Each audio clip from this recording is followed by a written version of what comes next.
जय जगन्नाथ बंधुगण आज आम जानिबा 26 अगस्त 2025 मंगलवार दिन द्वादश राशि राशिफल विषय। एही दैनिक राशिफल चंद्रंक गोचर गणना को नहीं आधारित एवं चंद्रंक गोचर गणना आम जीवन में बहुत प्रभाव पकई थाए। तो आसंतु सर्वप्रथमे जानिबा आजिर तिथि और राशि नक्षत्र विषय। आज हूँ 26 अगस्त 2025 मंगलवार भाद्रव शुक्ल पक्ष तृतीया दिवा 1 घंटा 55 मिनिट गते चतुर्थी। आज हस्ता नक्षत्र अहोरात्र। आज कन्या चंद्र अहोरात्र। आजिर पर्वोत्सव बाली तृतीया और गौरी व्रत। आजिर शुभ बेला दिवा 8 घंटा 8 मिनिट रु 10 घंटा 40 मिनिट पर्यंत। आजिर सूर्योदय प्रातः 5 घंटा 35 मिनिट। आजिर सूर्यास्त संध्या 6 घंटा 15 मिनिट। आज वृष राशि पुरुष और धनु राशि महिला मानक घात चंद्र एवं मकर राशि घात बार। आज पटल खाइबा निषिद्ध। तो बंधुगण आसंतु जानिबा आजिर राशिफल विषय। ता पूर्वरु आम चैनल को जो माने नुआ करी आछंती तळे थिबा लाल रंगर सब्सक्राइब बटन को दबाई आम चैनल को सब्सक्राइब करंतो ओ पाखरे थिबा घंटी बटन को दबाई ऑल रे सिलेक्ट करंतो। काहेकि ना आमे अपलोड करितबा प्रत्येक वीडियो रो नोटिफिकेशन आपण सर्वप्रथमे पाई परिबे। तो प्रथमे जानिबा मेष राशि विषय। आपणक षष्ठ स्थान रे चंद्रदेवंको गोचर आपणक कार्य रे सफलता प्रदान करिब।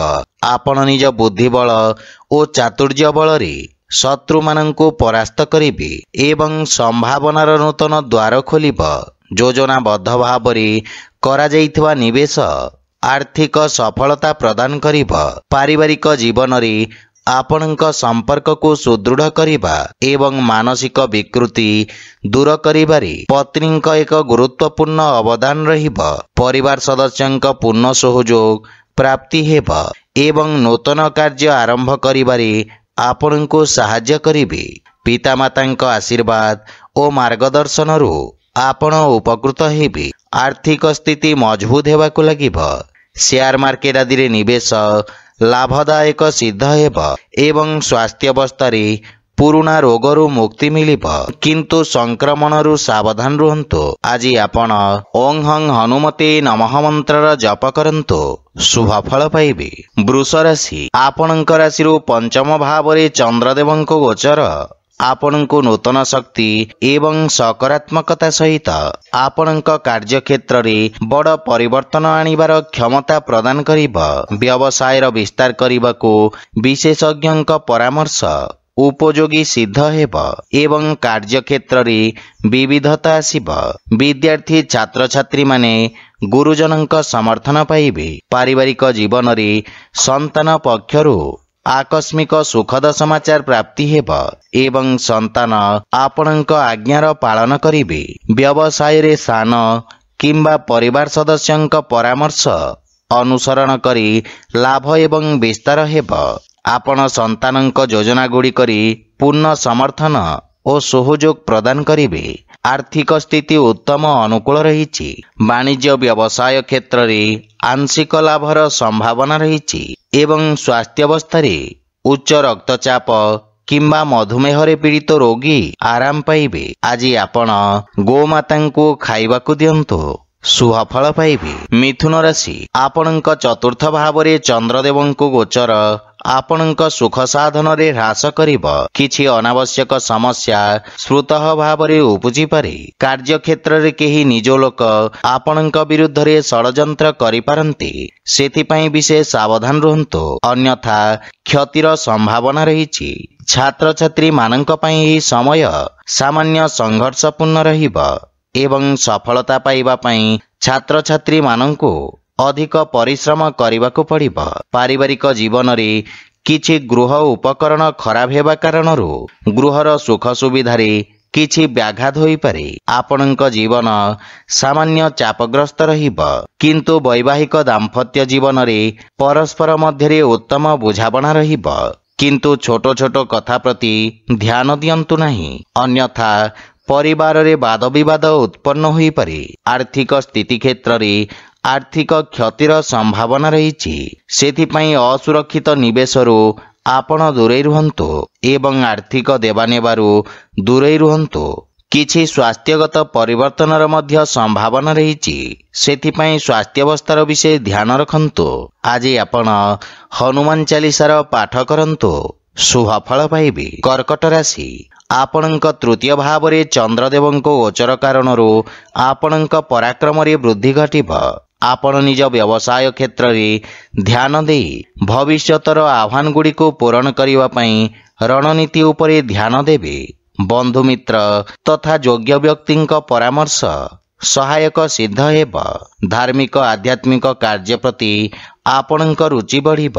ପାରିବାରିକ ଜୀବନରେ ଜୀବନ ସାଥୀଙ୍କ ସହିତ କିଛି ମନମାଳିନ୍ୟର ସ୍ଥିତି ରହିବ, କିନ୍ତୁ ପିତାଙ୍କ ସହଯୋଗରୁ ଆପଣ କାର୍ଯ୍ୟକ୍ଷେତ୍ରରେ ସଫଳତା ପାଇବେ ଏବଂ ତାଙ୍କ ମାର୍ଗଦର୍ଶନ ଓ ସମର୍ଥନ ଦ୍ୱାରା ଆପଣ ଉପକୃତ ହେବେ। ମାତା ତଥା ଜୀବନସାଥୀଙ୍କ ମଧ୍ୟରେ କିଛି ବିବାଦର ସମ୍ଭାବନା ରହିଛି, ଯାହା ପାରିବାରିକ କନ୍ଦଳ ସୃଷ୍ଟି କରିପାରେ। ଆର୍ଥିକ ସ୍ଥିତି କ୍ଷେତ୍ରରେ ଆଂଶିକ ଧନଲାଭ ବା ସମ୍ପତ୍ତିରୁ ଲାଭବାନ ହେବେ। ସ୍ୱାସ୍ଥ୍ୟାବସ୍ଥା ଉତ୍ତମ ଅନୁକୂଳ ରହିଛି ଏବଂ ଆପଣ ରୋଗରୁ ମୁକ୍ତି ପାଇବେ। ଆଜି ଆପଣ ସୂର୍ଯ୍ୟଦେବଙ୍କୁ ଜଳ ଅର୍ପଣ କରନ୍ତୁ, ଶୁଭଫଳ ପାଇବେ। ସିଂହ ରାଶି, ଆପଣଙ୍କ ଦ୍ୱିତୀୟ ଭାବରେ ଚନ୍ଦ୍ରଦେବଙ୍କ ଗୋଚର କାରଣରୁ ଆପଣଙ୍କ ସ୍ଥିତି ଅତ୍ୟନ୍ତ ଉତ୍ତମ ରହିବ। ଆପଣଙ୍କ ସାମାଜିକ ମାନ ସମ୍ମାନ ବୃଦ୍ଧି ପାଇବ। ସମସ୍ତ କାର୍ଯ୍ୟରେ ଆପଣ ଆଶାତୀତ ସଫଳତା ପାଇପାରିବେ। ଯଦି କୌଣସି ଆଇନଗତ ବିବାଦ ଥାଏ, ତାହେଲେ ପରିସ୍ଥିତି ଆପଣଙ୍କ ପାଇଁ ଅନୁକୂଳ ରହିବ ଏବଂ ଆପଣଙ୍କୁ ନିଜ ଉଦ୍ୟମର ସକାରାତ୍ମକ ପରିଣାମ ପ୍ରାପ୍ତି ହେବ। ପାରିବାରିକ ଜୀବନରେ ପରିବାରର ସମ୍ପୂର୍ଣ୍ଣ ସମର୍ଥନ ଲାଗି ରହିବ। ଆପଣଙ୍କ ବ୍ୟବହାର, କୁଶଳତା ଏବଂ କଠିନ ପରିଶ୍ରମ କାର୍ଯ୍ୟରେ ସହାୟକ ହେବ ଏବଂ ଆପଣ ଭାଇ ଭଉଣୀଙ୍କ ପୂର୍ଣ୍ଣ ସମର୍ଥନ ପାଇବେ। ପ୍ରେମ ଜୀବନରେ ସତେଜତା ଅନୁଭବ କରିବେ। ଆର୍ଥିକ ସ୍ଥିତି ସ୍ଥିର ରହିଛି ଏବଂ ଖର୍ଚ୍ଚରେ ମଧ୍ୟ ନିୟନ୍ତ୍ରଣ ଲାଗି ରହିବ। ବାଣିଜ୍ୟ ବ୍ୟବସାୟ କ୍ଷେତ୍ରରେ ଆପଣ ଲାଭବାନ ହେବେ।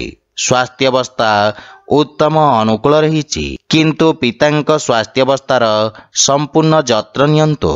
ଆଜି ଆପଣ ଗୋମାତାଙ୍କୁ ଖାଇବାକୁ ଦିଅନ୍ତୁ, ଶୁଭଫଳ ପାଇବେ। କନ୍ୟା ରାଶି, ଆପଣଙ୍କ ଲଗ୍ନ ଭାବରେ ଚନ୍ଦ୍ରଦେବଙ୍କ ଗୋଚର ଗତ କିଛି ଦିନ ଧରି ଚାଲିଥିବା ସଂଘର୍ଷ ପରେ ଆପଣଙ୍କ ବ୍ୟକ୍ତିତ୍ୱରେ ଉନ୍ନତି ଆଣିବ ଏବଂ ଆପଣ ବିଜେତା ପରି ସମାଜରେ ସମ୍ମାନ ବା ପ୍ରତିଷ୍ଠା ପାଇବେ। ବିଦ୍ୟାର୍ଥୀ ଛାତ୍ରଛାତ୍ରୀମାନେ ନିଜ ଭବିଷ୍ୟତ ବିଷୟରେ ନିଷ୍ପତ୍ତି ନେବାର ଅବସର ପାଇବେ ଏବଂ ଆପଣଙ୍କ କାର୍ଯ୍ୟରେ ସନ୍ତୁଷ୍ଟି ମିଳିବ।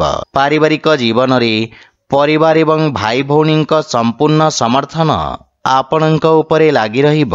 ବିଶେଷ କରି ପରିବାରର ବରିଷ୍ଠ ସଦସ୍ୟଙ୍କ ମାର୍ଗଦର୍ଶନ ଆପଣଙ୍କ ସମସ୍ତ କାର୍ଯ୍ୟ ସୁରୁଖୁରୁରେ ସମ୍ପନ୍ନ ହେବ। ଜୀବନ ସାଥୀଙ୍କ ସହିତ ଉତ୍ତମ ସମୟ ଅତିବାହିତ କରିବେ ଏବଂ ବିଦେଶରୁ ସୁଖଦ ସମାଚାର ପ୍ରାପ୍ତି ହେବାର ଯୋଗ ରହିଛି। ପାରିବାରିକ ସମ୍ପର୍କରେ ପ୍ରଗାଢ଼ତା ଆସିବ ଏବଂ ଆର୍ଥିକ ସ୍ଥିତିରେ ଉନ୍ନତି ହେବ।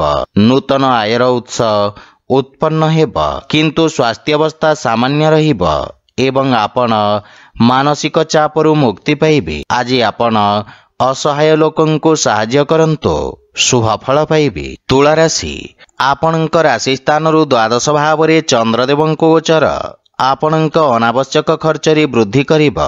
ଆର୍ଥିକ ଅବସ୍ଥା ଅସନ୍ତୁଳିତ ହୋଇପାରେ। ଆପଣଙ୍କ ସମସ୍ତ କାର୍ଯ୍ୟ ପୂର୍ଣ୍ଣ କରିବା ପାଇଁ ଆପଣଙ୍କୁ ପ୍ରୟତ୍ନ କରିବାକୁ ପଡ଼ିବ। ଅଳସୁଆ ଏବଂ ଅସାମଞ୍ଜସ୍ୟ ସ୍ଥିତି ଆପଣଙ୍କ କାର୍ଯ୍ୟରେ ବାଧା ସୃଷ୍ଟି କରିବ ଏବଂ ଆପଣଙ୍କୁ ଇଚ୍ଛାକୃତ ସଫଳତା ଅର୍ଜନ କରିବାରେ ବିଳମ୍ବ ହେବ।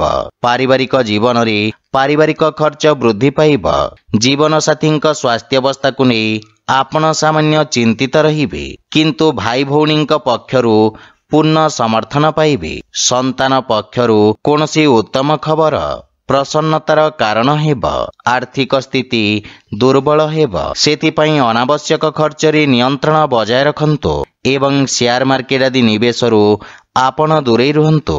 ମାନସିକ ଚାପ ଆପଣଙ୍କ ସ୍ୱାସ୍ଥ୍ୟାବସ୍ଥାକୁ ପ୍ରଭାବିତ କରିବ। ଆଜି ଆପଣ ପକ୍ଷୀଙ୍କୁ ଦାନା ଖାଇବାକୁ ଦିଅନ୍ତୁ, ଶୁଭଫଳ ପାଇବେ। ବିଛା ରାଶି, ଚନ୍ଦ୍ରଦେବଙ୍କ ଆପଣଙ୍କ ଏକାଦଶ ଭାବରେ ଗୋଚର ଆପଣଙ୍କ କାର୍ଯ୍ୟକ୍ଷେତ୍ରରେ ପୂର୍ବରୁ କରାଯାଇଥିବା କିଛି ପରିବର୍ତ୍ତନର ସକାରାତ୍ମକ ପରିଣାମ ପ୍ରଦାନ କରିବ। ଆପଣଙ୍କ ଆତ୍ମବିଶ୍ୱାସରେ ବୃଦ୍ଧି ପାଇବ ଏବଂ ନିଷ୍ପତ୍ତି ନେବାର କ୍ଷମତା ବିକଶିତ ହେବ। ଆପଣଙ୍କ ସାମାଜିକ ସର୍କଲ ତଥା କ୍ଷେତ୍ରର ବିକାଶ ହେବ ଏବଂ ପାରିବାରିକ ଜୀବନରେ ପରିବାରର କୌଣସି ସୁଖଦ ସମାଚାର ପ୍ରାପ୍ତି ହେବାରୁ ମନ ପ୍ରସନ୍ନ ରହିବ ଏବଂ ଆପଣ ପାରିବାରିକ ସୁଖ ସାଧନରେ ଖର୍ଚ୍ଚ କରିବେ। ପିତାଙ୍କ ସହଯୋଗ ଏବଂ ମାର୍ଗଦର୍ଶନରୁ ଆପଣ ଲାଭାନ୍ୱିତ ହେବେ। ଜୀବନ ସାଥୀଙ୍କ ସହିତ ସମ୍ପର୍କ ସୁଦୃଢ଼ ହେବ। ଆର୍ଥିକ ସ୍ଥିତି କ୍ଷେତ୍ରରେ ସୁଧାର ଆସିବ ଏବଂ ପୂର୍ବରୁ ବକେୟା ଦେଇଥିବା ଅର୍ଥ ଆପଣ ପୁନଃ ଫେରି ପାଇବେ। ସ୍ୱାସ୍ଥ୍ୟାବସ୍ଥା ଉତ୍ତମ ଅନୁକୂଳ ରହିବ ଏବଂ ଆପଣ ଶାରୀରିକ ଊର୍ଜାବାନ ଅନୁଭବ କରିବେ, କିନ୍ତୁ ପିତାମାତାଙ୍କ ସ୍ୱାସ୍ଥ୍ୟାବସ୍ଥାର ବିଶେଷ ଧ୍ୟାନ ରଖନ୍ତୁ। ଆଜି ଆପଣ ହନୁମାନ ଚାଳିଶାର ପାଠ କରନ୍ତୁ, ଶୁଭଫଳ ପାଇବେ। ଧନୁରାଶି, ଆପଣଙ୍କ ଦଶମ ସ୍ଥାନରେ ଚନ୍ଦ୍ରଦେବଙ୍କ ଗୋଚର ହେତୁ ପରିସ୍ଥିତି ଆପଣଙ୍କ ପାଇଁ ଅତ୍ୟନ୍ତ ଅନୁକୂଳ ରହିବ। କାର୍ଯ୍ୟକ୍ଷେତ୍ରରେ ଆପଣଙ୍କ ଉଲ୍ଲେଖନୀୟ ପ୍ରଦର୍ଶନ ଆପଣଙ୍କୁ ଅଧିକାରୀଙ୍କ ପ୍ରଶଂସା ପାଇଁ ଯୋଗ୍ୟ କରିବ। କାର୍ଯ୍ୟକ୍ଷେତ୍ରରେ କରାଯାଇଥିବା ପରିବର୍ତ୍ତନ ଗୁଡ଼ିକ ଆପଣଙ୍କୁ ସର୍ବୋତ୍ତମ ପରିଣାମ ପ୍ରଦାନ କରିବ, କିନ୍ତୁ ତରବରିଆ ନିଷ୍ପତ୍ତି ନେବା ଆପଣଙ୍କ ପାଇଁ କ୍ଷତିକାରକ ସିଦ୍ଧ ହେବ। ପାରିବାରିକ ଜୀବନରେ ପିତାଙ୍କ ମାର୍ଗଦର୍ଶନରେ କରାଯାଇଥିବା କାର୍ଯ୍ୟ ଆପଣଙ୍କୁ ବିଶେଷ ସଫଳତା ପ୍ରଦାନ କରିବ ଏବଂ ପିତାଙ୍କ ସହଯୋଗରୁ ବିଶେଷ ଲାଭ ପ୍ରାପ୍ତି ହେବ, କିନ୍ତୁ ସାନ ଭାଇ ଭଉଣୀମାନଙ୍କ ପ୍ରତି ଆପଣ ନିଜ କର୍ତ୍ତବ୍ୟର ପାଳନ କରନ୍ତୁ। ଜୀବନସାଥୀଙ୍କ ସମ୍ବନ୍ଧରେ ପ୍ରଗାଢ଼ତା ଆସିବ ଏବଂ ପ୍ରେମ ଜୀବନରେ ସୁଖଦ ଅନୁଭୂତି ପ୍ରାପ୍ତି ହେବ। ଆର୍ଥିକ ସ୍ଥିତି ମଜବୁତ ହେବାକୁ ଲାଗିବ ଏବଂ ସଞ୍ଚିତ ଧନରେ ମଧ୍ୟ ବୃଦ୍ଧି ଘଟିବ। ସ୍ୱାସ୍ଥ୍ୟାବସ୍ଥା ଉତ୍ତମ ଅନୁକୂଳ ରହିଛି, କିନ୍ତୁ ଖାଦ୍ୟପେୟର ବିଶେଷ ଧ୍ୟାନ ରଖନ୍ତୁ। ଆଖିରେ ଉତ୍ତେଜନା କିମ୍ବା ମୁଣ୍ଡବିନ୍ଧାର ସ୍ୱାସ୍ଥ୍ୟ ସମସ୍ୟା ଦେଖାଦେଇପାରେ। ଆଜି ଆପଣ ଭଗବାନ ଗଣେଶଙ୍କୁ ଦୁବ ଅର୍ପଣ କରନ୍ତୁ, ଶୁଭଫଳ ପାଇବେ। ମକର ରାଶି, ଆପଣଙ୍କ ଭାଗ୍ୟ ଭାବରେ ଚନ୍ଦ୍ରଦେବଙ୍କ ଗୋଚର ଆପଣଙ୍କ ସମସ୍ତ କାର୍ଯ୍ୟରେ ଅଗ୍ରଗତି ଆଣିବ। ଅନେକ ସମସ୍ୟା ସ୍ୱୟଂଚାଳିତ ଭାବରେ ଦୂର ହୋଇଯିବ ଏବଂ ଆପଣ କାର୍ଯ୍ୟକ୍ଷେତ୍ର ଏବଂ ପାରିବାରିକ ଜୀବନରେ ଆପଣଙ୍କର ସମସ୍ତ ଦାୟିତ୍ୱ ଉତ୍ତମ ଭାବରେ ନିର୍ବାହନ କରିବେ ଏବଂ ଆଧ୍ୟାତ୍ମିକ ସନ୍ତୁଷ୍ଟି ପ୍ରାପ୍ତି ହେବ। ବିଦ୍ୟାର୍ଥୀ ଛାତ୍ରଛାତ୍ରୀମାନେ ନିଜ ଲକ୍ଷ୍ୟ ହାସଲ କରିବେ, କିନ୍ତୁ ଭବିଷ୍ୟତକୁ ନେଇ କିଛି ଚିନ୍ତା ଆପଣଙ୍କ ପାଇଁ ଚାପଗ୍ରସ୍ତ ହୋଇପାରେ। ପାରିବାରିକ ଜୀବନରେ ଜୀବନ ସାଥୀଙ୍କ ଠାରୁ ଅଧିକ ଉପେକ୍ଷା ଆପଣଙ୍କୁ ଚିନ୍ତିତ କରିବ ଏବଂ ଭାଇ ଭଉଣୀଙ୍କ ସହଯୋଗରୁ ଏକ ଉଜ୍ଜଳ ଭବିଷ୍ୟତର ଦ୍ୱାର ଖୋଲିବ, କିନ୍ତୁ ପିତାମାତାଙ୍କ ସ୍ୱାସ୍ଥ୍ୟ ପ୍ରତି ବିଶେଷ ଧ୍ୟାନ ରଖନ୍ତୁ। ଆର୍ଥିକ ସ୍ଥିତି ସାମାନ୍ୟ ରହିଛି, କିନ୍ତୁ ଆଶାତୀତ ଲାଭ ପ୍ରାପ୍ତି ହେବ ଏବଂ ଆକସ୍ମିକ ଧନଲାଭର ଯୋଗ ରହିଛି। ଯେକୌଣସି ନିବେଶ ପୂର୍ବରୁ ପିତାମାତାଙ୍କ ପରାମର୍ଶ ଅବଶ୍ୟ ନିଅନ୍ତୁ। ସ୍ୱାସ୍ଥ୍ୟାବସ୍ଥା ଉତ୍ତମ ହେବାକୁ ଲାଗିବ ଏବଂ ପୂର୍ବରୁ ଥିବା ସ୍ୱାସ୍ଥ୍ୟ ସମସ୍ୟାରୁ ଆପଣ ମୁକ୍ତି ପାଇବେ। ଆଜି ଆପଣ ବଜରଙ୍ଗ ବାଣ ପାଠ କରନ୍ତୁ, ଶୁଭଫଳ ପାଇବେ। କୁମ୍ଭ ରାଶି, ଆପଣଙ୍କ ଅଷ୍ଟମ ଭାବରେ ଚନ୍ଦ୍ରଦେବଙ୍କ ଗୋଚର ଆପଣଙ୍କ ମାନସିକ ଶାନ୍ତିକୁ ବିଚଳିତ କରିବ। ସେଥିପାଇଁ ସମସ୍ୟାଗୁଡ଼ିକୁ ନିଜ ଉପରେ ପ୍ରଭାବୀ ହେବାକୁ ଦିଅନ୍ତୁ ନାହିଁ। ଆପଣଙ୍କ ଦୂରଦୃଷ୍ଟି ଏବଂ ସହାନୁଭୂତିପୂର୍ଣ୍ଣ ବ୍ୟବହାର ଦ୍ୱାରା ଆପଣ ସମସ୍ତ ସମସ୍ୟାକୁ ଦୃଢ଼ତା ସହିତ ସମ୍ମୁଖୀନ କରିବେ ଏବଂ ଆପଣଙ୍କ ସାମାଜିକ ଲକ୍ଷ୍ୟ ହାସଲ କରିବେ। କାର୍ଯ୍ୟକ୍ଷେତ୍ରରେ ସହକର୍ମୀଙ୍କ ସହିତ ମତଭେଦର ସ୍ଥିତି ରହିବ। ପାରିବାରିକ ଜୀବନରେ ଆପଣ ପୂର୍ଣ୍ଣ ସାହସ ସହିତ ବୈବାହିକ ଜୀବନରେ ଆସୁଥିବା ସମସ୍ୟାର ସାମ୍ନା କରିବେ। ଜୀବନସାଥୀଙ୍କ ବ୍ୟବହାର ଆପଣଙ୍କୁ ମାନସିକ ସ୍ତରରେ ଯନ୍ତ୍ରଣା ଦେଇପାରେ। ଭାଇ ଭଉଣୀଙ୍କ ପାଇଁ ମଧ୍ୟ ସମୟ ଅନୁକୂଳ ନୁହେଁ ଏବଂ ଆର୍ଥିକ ସ୍ଥିତି କ୍ଷେତ୍ରରେ ଆର୍ଥିକ ଲାଭ ପ୍ରାପ୍ତି ହେବ, କିନ୍ତୁ ଖର୍ଚ୍ଚର ଅଧିକତା ଆପଣଙ୍କୁ ଚିନ୍ତାରେ ପକାଇପାରେ। ଦୀର୍ଘକାଳୀନ ନିବେଶ ପାଇଁ ସମୟ ଅନୁକୂଳ ରହିଛି। ସ୍ୱାସ୍ଥ୍ୟାବସ୍ଥା ଉତ୍ତମ ଅନୁକୂଳ ରହିବ, କିନ୍ତୁ ଭାଇରାଲ ରୋଗରୁ ସାବଧାନ ରୁହନ୍ତୁ। ଆଜି ଆପଣ ହନୁମାନ ଚାଳିଶାର ପାଠ କରନ୍ତୁ, शुभफल पाइबे। मीन राशि आपणक राशि स्थान सप्तम भाव में चंद्रदेवଙ୍କ गोचर आपणक कार्यक्षेत्र में सफलता प्रदान करिब। छात्र छात्री माने शिक्षा क्षेत्र में मनोयोग देवे किंतु आपण कोनोसी कथा को नहीं सामान्य मानसिक चिंतित रहिबे। गुप्त शत्रु और विरोधी माने आपणक विरुद्ध रे षडयंत्र करिपारंती सेथिपई कार्यक्षेत्र रे विशेष सावधान रहंतु एवं काहाकु निज दुर्बलता विषय रे प्रकाश करंतु नहीं। पारिवारिक जीवन रे वैवाहिक दाम्पत्य जीवन सुखमय हेब एवं जीवन साथी पूर्ण सहयोग प्राप्ति हेब। सकारात्मक चिंताधारा आपणक आत्मविश्वास रे वृद्धि करिब। प्रेम जीवन रे संपर्क रे प्रगाढ़ता आसिब एवं परस्पर मध्य रे उत्तम सामंजस्य स्थापित हेब। आर्थिक स्थिति मध्यम धरणर रहिब किंतु अनावश्यक खर्च रे विशेष नियंत्रण रखिबा उचित अन्यथा आपणक आर्थिक स्थिति दुर्बल रहिब। स्वास्थ्य अवस्था उत्तम अनुकूल रही। आज आपण गरीब लोकंकु भोजन दान करंतु शुभफल पाइबे। तो बंधुगण यह थिला आजिर राशिफल विषय रे। जदि भिडियोटी आपण मानकु भल लागि थाए लाइक शेयर और कमेंट करी जणांतु एवं आम चैनल को सब्सक्राइब करंतु। जय जगन्नाथ।